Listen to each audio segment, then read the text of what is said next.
नमस्कार, स्वागत है झारखंड की फटाफट ताजा बड़ी खबरों में। आज की सबसे पहली और बड़ी खबर, झारखंड के पारा शिक्षकों को एक बार फिर मिल सकता है वेरिफिकेशन का मौका। झारखंड के 61,000 पारा शिक्षकों से संबंधित एक प्रस्ताव शिक्षा मंत्री जगन्नाथ महतो के पास आया है।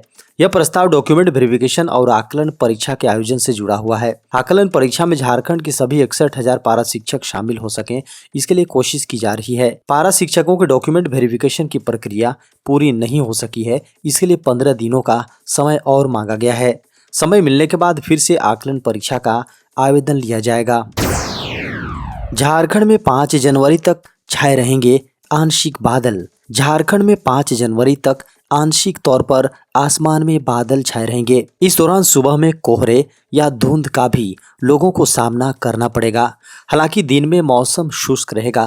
मौसम विज्ञान विभाग के अनुसार आने वाले दिनों में तापमान में 2 से 3 डिग्री सेंटीग्रेड तक की गिरावट दर्ज की जाएगी। हालांकि इसके पहले अगले 3-4 दिन तक झारखंड में तापमान में 2 से 3 डिग्री की वृद्धि दर्ज की जाएगी।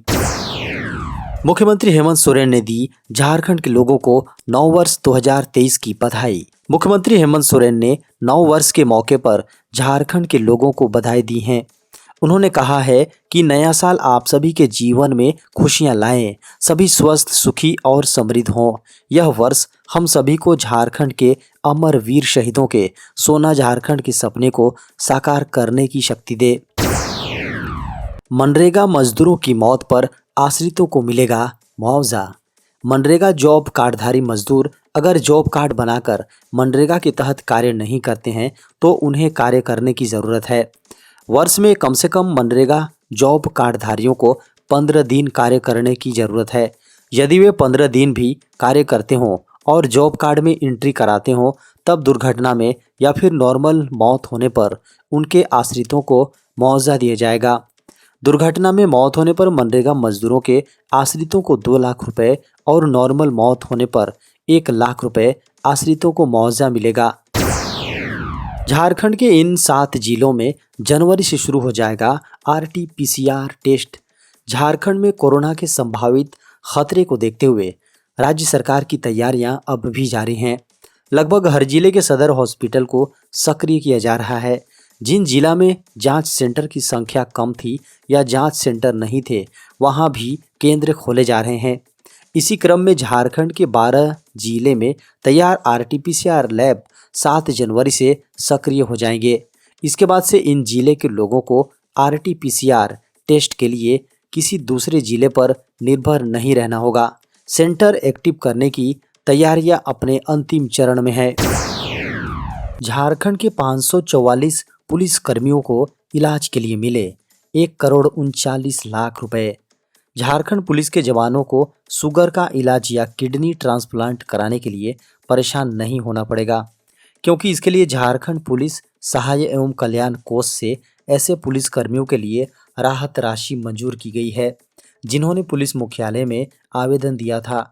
DGP की अध्यक्षता में आयोजित केंद्रीय प्रबंध समिति की बैठक हुई, जिसके बाद पुलिस सहाय एवं कल्याण कोष से उन पुलिस कर्मियों व उनके निकट परिजनों को चिकित्सा के लिए अलग अलग राशि स्वीकृत की गई है। खबरों को माने तो यह राशि 30,000 रुपए से लेकर 7 लाख रुपए तक निर्धारित की गई है। मछली उत्पादन में आत्मनिर्भर हो रहा है झारखंड। झारखंड में बीते 6 साल के मुकाबले इस साल मछली उत्पादन में सबसे अधिक प्रोडक्शन हुआ है। झारखंड जल्द ही मछली का निर्यातक राज्य बनने जा रहा है। वर्ष 2022 में 295 मीट्रिक टन मछली का उत्पादन हुआ है। यह आंकड़ा बीते 6 साल के आंकड़े से 180 मीट्रिक टन अधिक है। मत्स्य निदेशालय ने वर्ष 2021 में मछली उत्पादन का लक्ष्य 265 मीट्रिक टन रखा था। वहीं उत्पादन लक्ष्य से 30 मीट्रिक टन अधिक है। मछली के उत्पादन में वृद्धि को देखते हुए राज्य सरकार इससे लोगों को जोड़ने का काम कर रही है। वहीं इसे रोजगार का बेहतर विकल्प भी मान रही है। मत्स्य निदेशालय की माने तो वर्ष 2024-25 तक झारखंड मछली का निर्यात भी करने लगेगा। राज्य के लगभग सभी हिस्से में मछली उत्पादन किया जा रहा है। इसके लिए 1056 स्थानों पर मछली का बीज तैयार किया जा रहा है। साउथ ईस्ट रेलवे में अप्रेंटिस की बम्पर वैकेंसी। रेलवे में नौकरी पाने का शानदार मौका सामने आया है। साउथ ईस्ट रेलवे में अप्रेंटिस के पद पर भर्ती के लिए नोटिफिकेशन जारी हुई है। जारी नोटिफिकेशन के अनुसार कुल 1785 पदों पर भर्तियां की जाएंगी। इस वैकेंसी के लिए आवेदन प्रक्रिया फिलहाल शुरू नहीं हुई है। जारी नोटिफिकेशन के अनुसार इन पदों के लिए आवेदन प्रक्रिया 3 जनवरी 2023 से शुरू होगी। इसमें आवेदन ऑनलाइन लिए जाएंगे। साउथ ईस्ट रेलवे की ओर से जारी नोटिफिकेशन के अनुसार अप्रेंटिस के पदों पर आवेदन प्रक्रिया 3 जनवरी से 2 फरवरी 2023 तक चलेगी। आवेदन की अंतिम तिथि के बाद एप्लीकेशन फॉर्म वेबसाइट से हटा दिए जाएंगे। ऐसे उम्मीदवारों को सलाह दी जाती है कि इन पदों के लिए आवेदन करने से पहले नोटिफिकेशन जरूर देखें। रेलवे भर्ती के लिए जारी इस वैकेंसी में आवेदन प्रक्रिया शुरू होने के बाद एप्लीकेशन फॉर्म की लिंक सक्रिय हो जाएगी। नोटबंदी पर सोमवार को फैसला सुनाएगा सुप्रीम कोर्ट। सुप्रीम कोर्ट 2016 में 1000 रुपये और 500 रुपये के नोटों को अमान्य करने के सरकार के फैसले को चुनौती देने वाली याचिकाओं पर सोमवार को फैसला सुनाएगा। न्यायमूर्ति S.A. नज़ीर की अध्यक्षता वाली 5 न्यायाधीशों की संविधान पीठ 2 जनवरी को इस मामले पर अपना फैसला सुना सकती है। शीर्ष अदालत की सोमवार की वाद सूची के अनुसार इस मामले में 2 अलग-अलग फैसले होंगे, जो न्यायमूर्ति B.R. गवई और न्यायमूर्ति V.V. नागरत्ना द्वारा सुनाए जाएंगे। शीर्ष अदालत ने 7 दिसंबर को केंद्र और भारतीय रिजर्व बैंक यानी RBI को निर्देश दिया था कि वे सरकार के 2016 के फैसले से संबंधित रिकॉर्ड पर अपना फैसला सुरक्षित रख लें। इसने attorney general R. Venkataramani, RBI के वकील और याचिकाकर्ताओं के वकीलों, वरिष्ठ अधिवक्ता P. चिदम्बरम और श्याम दीवान की दलीलें सुनी। 1 जनवरी से RT-PCR रिपोर्ट के बिना भारत में नहीं मिलेगी एंट्री। नया साल भारत में कोरोना के बड़े खतरे को दस्तक दे सकता है। खबरों को माने तो अगले 40 दिन कोरोना संक्रमण के लिहाज से काफी गंभीर हो सकते हैं। कोरोना के पिछले ट्रेंड्स को देखते हुए ऐसा लग रहा है कि इस बार भी जनवरी कहीं भारी न पड़ जाए। सबसे बड़ा खतरा दूसरे देशों से आने वाले यात्रियों से है। इसको ध्यान में रखते हुए भारत सरकार ने कुछ सख्त कदम भी उठाए हैं। इसी कड़ी में 1 जनवरी 2023 से भारत में इंटरनेशनल ट्रैवल को लेकर एयर सुविधा लागू कर दी गई है।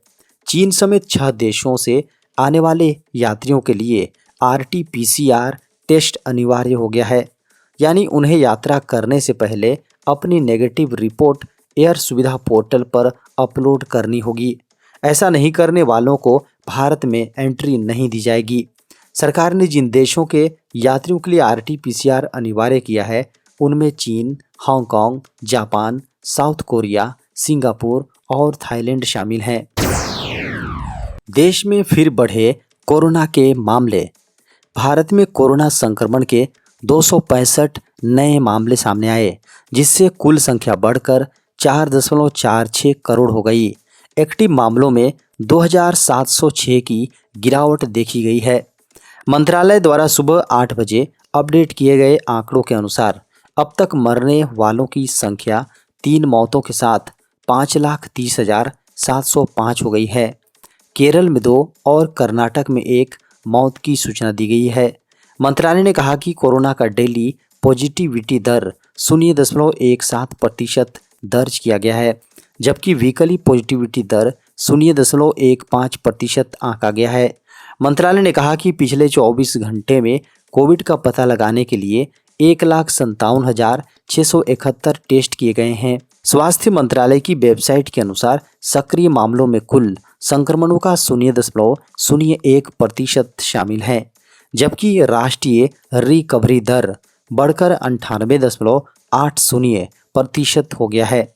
इसमें कहा गया है कि 24 घंटे की अवधि में सक्रिय कोविड-19 केस लोड में 947 मामलों की कमी दर्ज की गई है। इस बीमारी से रिकवर होने वालों की संख्या बढ़कर 4,41,45,238 हो गई हैं, जबकि कुल संक्रमितों में से 1.19% ने प्रकोप के बाद में दम तोड़ दिया। 1 जनवरी से एलपीजी सिलेंडर की कीमतों में हुआ बदलाव। गैस कंपनियां हर महीने की पहली तारीख को एलपीजी सिलेंडर की कीमतों में बदलाव करती है। ऐसे में नए साल की शुरुआत पर यानी 1 जनवरी 2023 को भी एलपीजी सिलेंडर की कीमतों में बदलाव हुआ है। 1 जनवरी 2023 से कॉमर्शियल सिलेंडर की कीमतें बढ़ गई हैं। वहीं घरेलू गैस सिलेंडर की कीमतों में कोई बदलाव नहीं हुआ है। कॉमर्शियल सिलेंडर के लिए अब 25 रुपये अधिक खर्च करने होंगे। दिसंबर 2022 में बढ़ी सरकार की कमाई, बढ़ा जीएसटी कलेक्शन। दिसंबर 2022 में भारत सरकार के जीएसटी कलेक्शन में इजाफा हुआ है।